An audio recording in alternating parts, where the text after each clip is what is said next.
Okay guys, kita lihat kali ini kita buat unboxing video untuk Yesper M3 Pro. Ini adalah abang kepada Yesper Mini jumper. Okay, apa bezanya adalah Yesper M3 Pro ni dia ada air compressor. Dia ada air compressor, dia boleh pump tayar kereta kamu lah, tayar kereta, tayar motor, tayar basikal, bola, semua boleh. Okey, kita lihat dia apa ada dalam okey, dalam packing dia. Oh, ada pouch. Okey, itu ada cover. Okey, jumper cable. Jumper cable ada. Ada jumper. Itu type C cable dia, type C cable. Wow, green color. Okey, army green color dia army green. Kita belik, kita lihat. Nampak tough dan solid.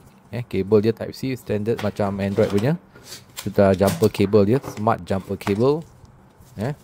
Okay, klik positif negatif, kita letak tepi dulu. Okay, this one is dia punya pump angin lah, premium cable dia. Okay, accessories yang diberikan dia, accessories diberikan semua ada lengkap. Okay, kita cuba check macam mana nak power on dia. Kita cuba tekan button dia. Okay, power on. Okay, LED light dia sama juga dengan Yesper Mini. Okay, kita lihat apa.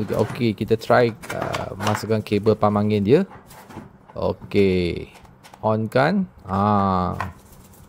Oh, ada bunyi. Okay, pump itu maksudnya kompresor dia tengah pump angin lah. Okay, dia ada function preset berapa tekanan pressure yang kamu nak. Ada banyak setting yang boleh pilih lah. Okay, this one is the punya jumper port. Jumper port nak start kenderaan, kereta ke, lori ke, semua boleh. Motor semua boleh. Seperti biasa design dia. Ada indicator, smart cable. Takut salah pasang ke apa, dia untuk jaga kamu punya kenderaan lah, safety. Takkan rosakkan bateri semua. Jumper semua takkan. Okay, kita lihat macam mana masukkan kabel ni dalam pouch yang diberikan. Okay, cun memang fit. Okay, pouch ni diberikan secara percuma dengan termasuk kabelnya sekali. Okay, very nice. Okay, ni kecil saja. Alright.